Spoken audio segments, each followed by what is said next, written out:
हरे कृष्णा हरे राम भक्तजनों। आज हम वैशाख मास महात्म्य का 5वां अध्याय श्रवण करते हैं। नारद जी कहने लगे, हे राजन, वैशाख मास सब धर्मों, सब प्रकार के तपों, सब महीनों और सब दानों से अधिक क्यों श्रेष्ठ हैं। सो सब हे महाप्राज्ञ, अब मैं तेरे सामने कहता हूँ, तू ध्यान से सुन।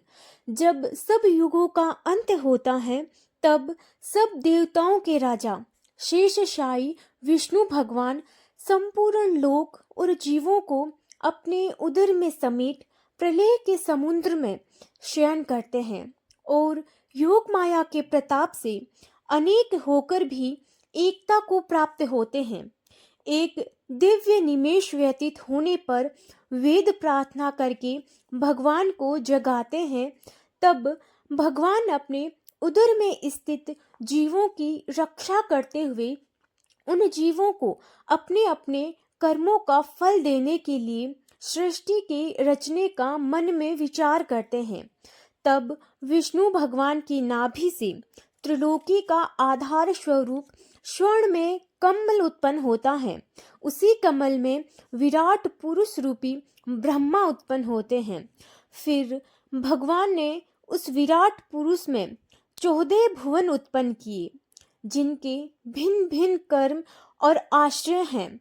ऐसे अनेक समूह रचे।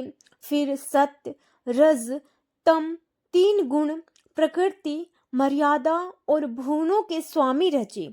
तत्पश्चात वर्णाश्रम के विभाग कर धर्म की कल्पना करते हुए चारों वेद, तंत्र, स्मृति, पुराण तथा इतिहास रचकर धर्म की रक्षा के निमित्त इसके प्रवर्तक ऋषि प्रकट किए। इन ऋषियों के अलग अलग वर्णों के अलग अलग धर्म प्रवर्त किए, जिन पर सब प्रजा श्रद्धा करने लगी।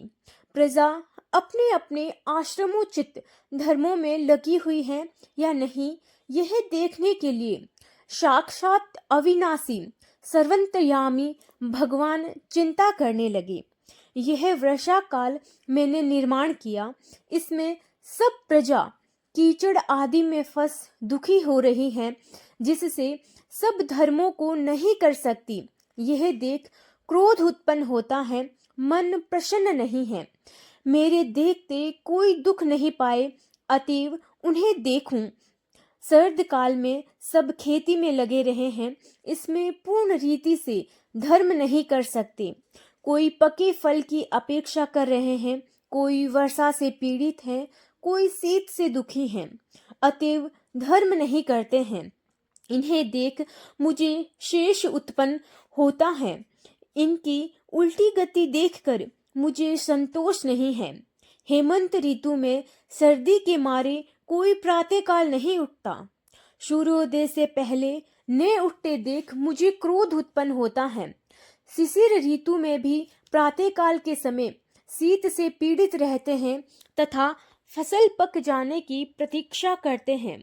फिर जो मनुष्य जाड़े के मारे प्रातःकाल स्नान करने के लिए केवल सोचा ही करते हैं, उनका शुभ कर्म लुप्त होता जाता है, जो कभी पूरा नहीं होता।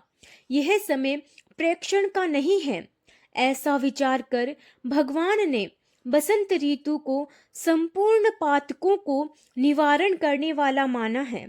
यह ऋतु स्नान, दान, यज्ञ, क्रिया, भोग और सब प्रकार के धर्मों का साधन करने के लिए बड़ी अनुकूल है। इस ऋतु में धनवान सब वस्तु बिना प्रयास की प्राप्त करते हैं। जैसे लोगों को धन से सुख मिलता है, जो विष्णु भगवान के आधारभूत प्राणी हैं, उनके धर्म का साधन ही द्रव्य है। वसंत ऋतु में संपूर्ण द्रव्य प्राणियों को सुखदायक होते हैं। दान योग्य, धर्म योग्य और सब कुछ भोगने योग्य निर्धन, लूले, लंगड़े, व्याकुल और महात्माओं को संपूर्ण द्रव्य और जलादि सुलभ है। इसमें संशय नहीं है।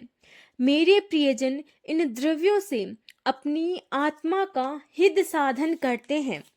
पत्र, पुष्प, फल, शाकादि प्रिय वचन, माला, तांबुल, चंदन, पग धोना तथा नम्रता पूर्वक साधन करते हैं, मैं उनको वर देता हूँ।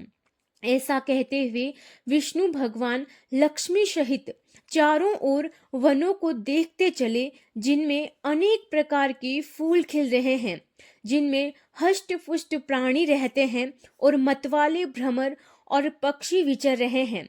ग्रामवासियों के बहुमूल्य आश्रमों के आंगन, उद्यान, स्थल लक्ष्मी को दिखाने लगे। उनकी देवता, मुनीश्वर, सिद्ध, चरण, गंधर्व, किन्नर, नाग, राक्षस सब स्तुति करते हैं।